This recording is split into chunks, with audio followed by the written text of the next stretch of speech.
Good morning বন্ধুরা, smile with Arpita চ্যানেলে তোমাদের সকলকে স্বাগত জানিয়ে আজকে আরেকটা নতুন ভিডিও শুরু করছি। যদিও এই ভিডিওটা শনিবারের দিন, মানে লাস্ট শনিবারের ভিডিও, তো আমার এডিট করে পোস্ট করতে করতে প্রায় 3-4 দিন লেট হয়ে গেল, তো তার জন্য প্লিজ ক্ষমা করো। শনিবার দিন সকাল 9টার সময় জামা কাপড় কেচে উঠে গেছি ছাদে। তোমাদেরকে এই বাড়িতে আসার পর ছাদটা তো দেখানো হয়নি, তো আজকে একদম ছাদে উঠে জামা কাপড় মেলছিলাম, তো এখান থেকে আজকে ভিডিওটা শুরু করছি। আর আমার সাথে সাথে বাবিনও উঠে ও এসেছে ছাদে, ও এসেছে। আর তোমরা দেখেছো বোধহয় যে আমি আগেও বলেছিলাম বাড়িওয়ালার একটা ছোট্ট বাচ্চা আছে, মানে নিচে ওরা থাকে, তো ও সকালে খেলতে এসেছিলো বাবিনের সাথে, ও উঠে মানে দুজনেই আর কি উঠে এসছে আমার সাথে ছাদে। আর এর মধ্যে আমি তোমাদেরকে বাড়ির যে ছাদটা সেটাও একটুখানি দেখিয়ে দিলাম। ভীষণ ভীষণ রোদ, মানে কোনো রকম আমি ভাবছি যে তাড়াতাড়ি জামা কাপড়টা মেলেই নিচে নেমে যাব। এখন বাজে সকাল 9টা, যদিও 7টা থেকে একেবারে রোদ, মানে ভালো মতো রোদ দিয়ে দেয়, জানোই তোমরা সব জায়গাতেই হচ্ছে, তো সেখানে 9টার সময় রোদ তো কতটা হবে বুঝতেই পারছো। তো ভাবলাম যে তাড়াতাড়ি আগে জামা কাপড়টা মেলে দিয়ে তারপরে এসে বাড়ির মানে অন্যান্য যে কাজগুলো আছে সেগুলো করব। তো চলো আজকে সকাল থেকে এই ভিডিওটা শুরু করছি। ভিডিওটা যদি একটু কোথাও ভালো লেগে থাকে তাহলে প্লিজ ভিডিওটাতে একটা লাইক করো। আর যারা চ্যানেলে নতুন আসছো, নতুন ভিডিও দেখছো, তারা চ্যানেলটাকে সাবস্ক্রাইব করে প্লিজ পাশে থেকো। তো দেখো এখানে আমার সমস্ত জামা কাপড় মেলে দিয়েছি। ও হ্যাঁ, আর ওই বা দিকে যে জামা কাপড়গুলো দেখলে সেটা হচ্ছে আমার এই সাইডের জামা কাপড়গুলো হচ্ছে আমার পাশের ঘরের যে ভাড়া আছে আরেকটা, তাদের জামা কাপড়। ওখানে পুজো দিয়েছে বাবা। আয় হায় চল, রোদে আছে আর রোদের মধ্যে থাকিস না, আয় নিচে নেমে আয়, চল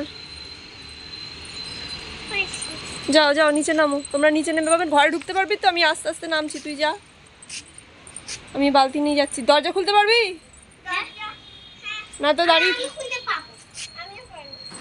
তো এবার দেখো আমি আজকে মাথায় শ্যাম্পু করব, তার জন্য একটুখানি তেল গরম করে মেথি দিয়ে ফুটিয়ে নেব। এটা আমি তোমাদেরকে আগেও বলেছি, এটা কিন্তু চুলের জন্য খুব ভালো। আর যখনই আমি শ্যাম্পু করি তো শ্যাম্পু করার আগেই আমি তেল দিই, এমনিতে দেই না, মানে তেলটা এমনিতে আমি দিতে পারি না আর কি, তেল দিয়ে রাখতে পারি না মাথায়। তো যখন শ্যাম্পু করি প্রতি উইকে আমি একবার করেই শ্যাম্পু করি, গরমকালে কখনো কখনো দুবার হয়ে যায়, নর্মালি প্রতি উইকেই করা হয়। তো তখন আমি ওই প্রতি সপ্তাহে একবার করে কিন্তু অয়েলটাকে ম্যাসেজ করি। আর এই দেখো মেথি দিয়ে দেখলে যে ভালো করে একটু গরম করে নিলাম। এই মেথি তেল কিন্তু চুলের জন্য খুব ভালো। এই নিয়ে বোধহয় আমি আগে একটা ভিডিও তোমাদেরকে দিয়েছি, যারা দেখোনি সেটা দেখে নিতে পারো। তো দেখো আজকে এখন ভালো করে চুলের ভেতরে ডগায় ডগায় যে ভালো করে ম্যাসেজ করে নিচ্ছি, দিয়ে এটা আমি প্রায় ঘন্টাখানেক রেখে তারপরে শ্যাম্পু করে নেব। আর আজকে না রান্নার খুব একটা চাপ নেই, কারণ আজকে শনিবার একাদশী, তো রাত্রেবেলা হয়তো মানে ভাত তো আজকে খাবো না, যেহেতু একাদশী আমরা তো আগে করতাম না, তবে এবছর আমার যেহেতু শ্বশুরমশাই মারা গেছেন, তো প্রশান্তকে তো একাদশী করতে হচ্ছে। এবার ওর সাথে সাথে আমরাও, মানে আমি আর আমার মেয়েও আবার নিজেদের একার জন্য আর কিছু করি না, ও যেটা খায় একসাথেই করে নিই। দুপুরে খাওয়ার জন্য আমার আর বাবিনের যা আছে সেটা দিয়েই হয়ে যাবে, কিছু কালকের ছিল সেটা দিয়েই হয়ে যাবে। আর আজকে রাত্রেবেলার সাবুর খিচুড়ি করবে। প্রশান্ত বললো আমরা সাবুর খিচুড়ি কখনো করিনি, তো বললো যে আমি আজকে রাত্রেবেলা অফিস থেকে এসে সাবুর খিচুড়ি বানাবো, তো ভালোই হবে, আমি যখন একসাথেই ওটাই আমাদের সবার হয়ে যাবে খিচুড়িটা। তো সেরকমভাবে রান্নার আজকে আর কিছু ভিডিও করার ওই জন্য হয়নি। তো এরপরে আমি শ্যাম্পু করে দেখো চুলের চিরুনিটা ধুয়ে দিলাম। আমি যখনই শ্যাম্পু করি তখনই সেদিনকে, মানে প্রতি সপ্তাহে একবার করে চিরুনিগুলোকে পরিষ্কার করে নিই। আর এরপরে আজকে অনেক বড় কাজ করব। বড় কাজ বলতে আমি আমার ফ্রিজটাকে পরিষ্কার করব। রাজনাঁদগাঁও থেকে এখানে আসার পর এই 1 মাস হতে চললো, আমি কিন্তু এখনও একবারও ফ্রিজটা ভালো করে পরিষ্কার করতে পারিনি। তো আজকে যখন একটু টাইম আছে, রান্নার চাপটা নেই, তো ভাবলাম ভালো করে আজকে ফ্রিজটাকে পরিষ্কার করে দিই। এমনিতে খুব বেশি নোংরা হয়নি, তবে হ্যাঁ কিছুটা অগোছালো হয়ে আছে।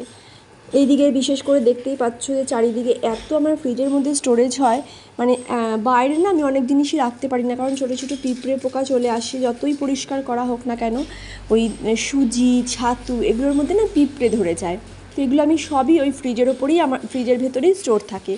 আর দেখো ওইদিকে ডিমও রয়েছে, তো ডিমের ওই বাক্সটা আমি আর সরালাম না, ভিতরে যে লাল রঙের ডিমের ক্যারেটটা রয়েছে, তো সেখানে শুধু সেই বাক্সটাই আমি সরিয়েছি। আর এদিকে ফ্রিজের বাদিকে যে বক্সের ভেতর যে ডিমগুলো রয়েছে সেগুলো থাক, ওগুলোকে আলাদা করে আর নামালাম না, ওগুলো ওখানেই থাক, আমি ওপর থেকে ভালো করে পরিষ্কার করে নেব।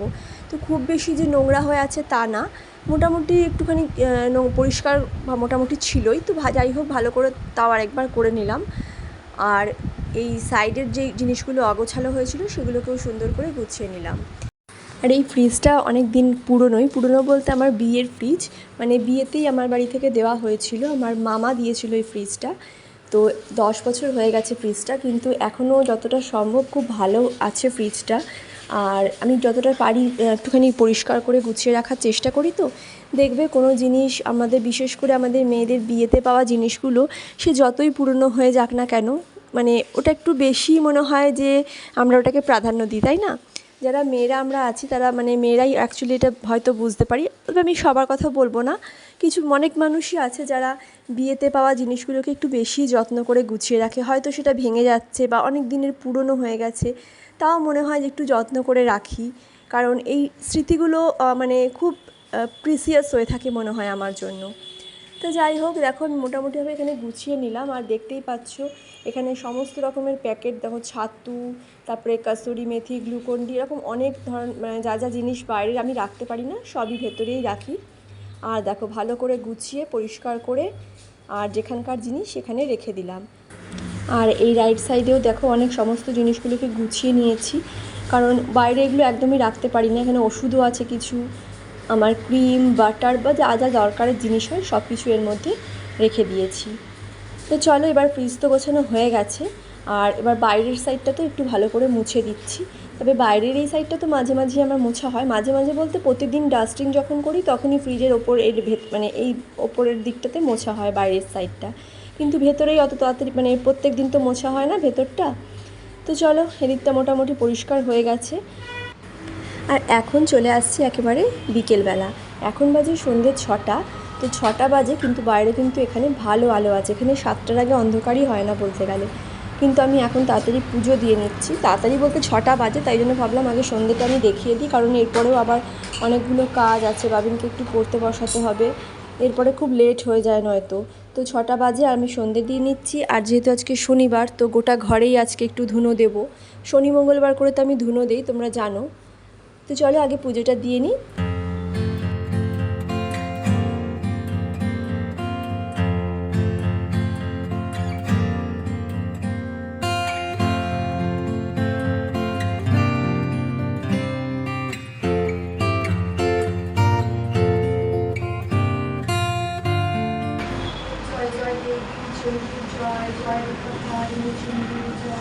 তোমার শরণাগত আমি হব, তোমার প্রশ্নকে যেন পাই, বারবার তার নাম জানাই, রক্ষা করো আর কেউ নয়।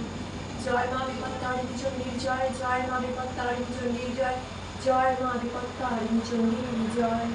ওম সর্বমঙ্গল মঙ্গলে শিবে সর্বার্থ সাধিকে, শরণ্যে ত্র্যম্বকে গৌরী নারায়ণী নমস্তুতে। সৃষ্টি স্থিতি বিনাশানং শক্তিভূতে সনাতনী, গুণাশ্রয়ে গুণময়ী নারায়ণী নমস্তুতে।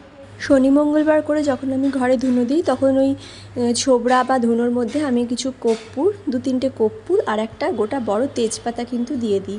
তেজপাতা পুড়িয়ে ঘরে ধুনো দিলে কিন্তু, মানে ধুনোর সাথে তেজপাতাটাও পুড়িয়ে দেবে, তো এতে কিন্তু ঘরের নেগেটিভিটি অনেকটা চলে যায়। এটা আমি তো আগেও তোমাদেরকে ব্লগে বলেছি, আর আমি চেষ্টা করি যখনই আমি দিই তখন, মানে এই শনি মঙ্গলবার করে আমি দিই সাধারণত, তো তখন কিন্তু আমি একটা করে তেজপাতা সবসময় পোড়ানোর চেষ্টা করি। আর এর যে স্মেলটা হয় না, এতে দেখবে ঘরের মধ্যে একটা খুব সুন্দর একটা ভাইব্রেশন কাজ করে, একটা পজিটিভ এনার্জি কাজ করে, তার জন্য আমার এটা দিতে খুব ভালো লাগে। আর দেওয়ার পরেও একটা ঘরের মধ্যে খুব সুন্দর পজিটিভ এনার্জি, ঠিক মন্দিরে গেলে আমরা যেরকম ইয়েটা পাই না, একটা পজিটিভ ভাইব্রেশন আসে না ধুনো দিলে পরে মন্দির আরতির সময়, তো এরকমও যখন আমরা ঘরের মধ্যে তেজপাতা দিয়ে ধুনো দিয়ে চারিদিকে ধুনো দেখাই, তখন কিন্তু ঘরের মধ্যেও একটা খুব সুন্দর এনার্জি কাজ করে, নেগেটিভিটিটা পুরো চলে যায়।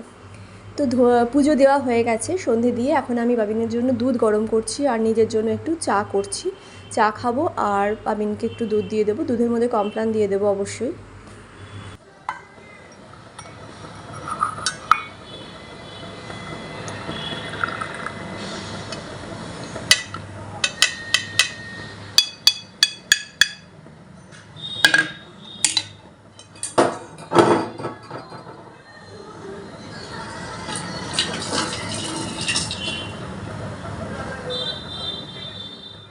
এখন বাজে রাত্রি 9টা, আর এখন দেখো সাবুর খিচুড়ি বানানোর জন্য সমস্ত জিনিস রেডি করা হচ্ছে।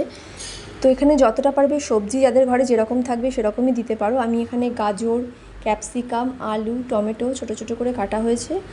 আর মুগ ডালটাকে প্রথমে হালকা করে একটু ভেজে নিয়ে, শুকনো কড়াইতেই ভেজে নিয়ে মুগ ডাল সেদ্ধ করতে হবে। তার জন্য মুগ ডাল দিয়ে কিন্তু সাবুর খিচুড়ি হয়।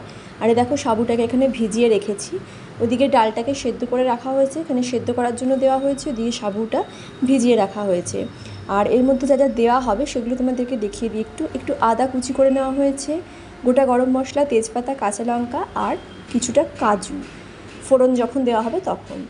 আলাদা করে প্রথমে আলুটা কিছুটা ভেজে রাখছি, মানে খাওয়ার জন্য, এটার সাথে খাওয়ার জন্য। আর এখানে ফোড়নের মধ্যে দেখো কাজু বাদাম, তেজপাতা, গোটা গরম মশলা এগুলো দিয়ে কাজু বাদামটা যখন হালকা হালকা করে ভাজা হয়ে যাবে তখন সমস্ত সবজি ওর মধ্যে দিয়ে দেবো, মানে যে সবজিগুলো কেটে রাখা হয়েছিল দেখলে সেগুলো দিয়ে হালকা একটু নাড়িয়ে চাড়িয়ে নিতে হবে। মানে হালকা ভাজা ভাজা করে নেওয়ার পরে যে ডাল সেদ্ধটা করে রাখা হয়েছে, মানে এটা মুগের ডাল যেটা সেদ্ধ করে রাখা হয়েছে সেটা দিতে হবে। আর এই ভাজার সময় হালকা একটু পরিমাণ মতো লবণ তো অবশ্যই দিতে হবে, তার সাথে জিরে গুঁড়ো, ধনে গুঁড়ো, মানে যা যা আমাদের রান্নাতে লাগে আর কি, হলুদ গুঁড়ো আর কাশ্মীরি মির্চ। আর যে আদা কুচিয়ে রাখা হয়েছিল সেটা কিন্তু আমরা একটু পরে দেব। এই সমস্ত ইনগ্রিডিয়েন্টস দেওয়ার পরে ওপর থেকে কাঁচা লঙ্কা আর এই দেখো আদা কুচিটা দিয়ে দিলাম, মানে আদাটা গ্রেট করে রাখা হয়েছিল।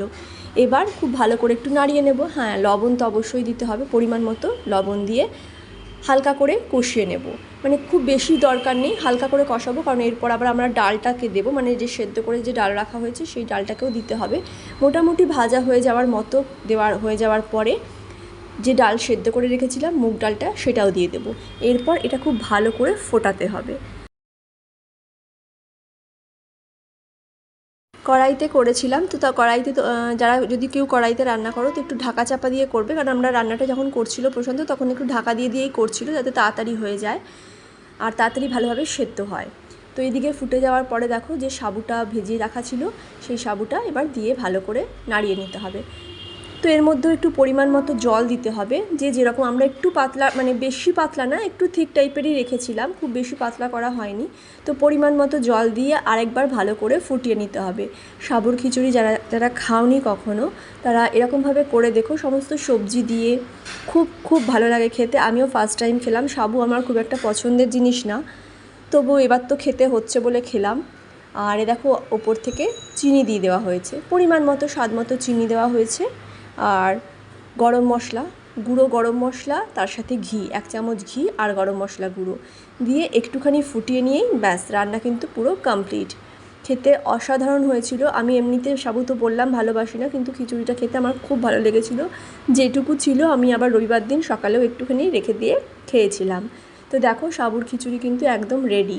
তার সাথে তো দেখলে আলু ভাজা হয়েছে আর পাঁপড়ও ভেজে নিয়েছি। তো একদম একাদশীতে ফাটাফাটি খাবার আমাদের এবারে হয়েছে। তো চলো এবার আমরা তাড়াতাড়ি আগে খেয়ে নিই, কারণ গরম গরম খেতেই বেশি ভালো লাগবে। আর আমরা এই রুমে বসেই খাচ্ছিলাম, কারণ এখানে এসি চলছিল বলে এখানেই বসে খাচ্ছিলাম। বাইরে মানে বেরোনো যাচ্ছে না, এই রুমটা ছেড়ে যখন ডাইনিংয়ে যাচ্ছি একদম মানে বলে বোঝাতে পারবো না। এক তো দোতলায় ঘর, ওপরে ছাদের পুরো হিটটা উঠছে, আর দুর্গে ভীষণ ভীষণ গরম এই সাইডে। তো ভেতরে যতক্ষণ এসি থাকছি ততক্ষণই থাকা যাচ্ছে, বাইরে একদমই যাওয়া যাচ্ছে না, খেতে বসতেই পারবো না আমরা এরকম। তো তার জন্য এসি রুমে বসেই এখানে খাচ্ছি। তো চলো আজকের এই ছোট্ট ভিডিও তোমাদের সাথে শেয়ার করলাম। কেমন লাগলো অবশ্যই কিন্তু আমাদেরকে কমেন্ট করে জানিও, আর এই সাবুর খিচুড়িটা কেমন লাগলো সেটাও কিন্তু কমেন্ট করে জানিও। তো আজকের ভিডিওটা এই পর্যন্তই। তোমরা সকলে খুব ভালো থেকো, আনন্দে থেকো আর মুখে একটা বড় স্মাইল রেখো। চলো আজকের মতো টাটা, গুড নাইট।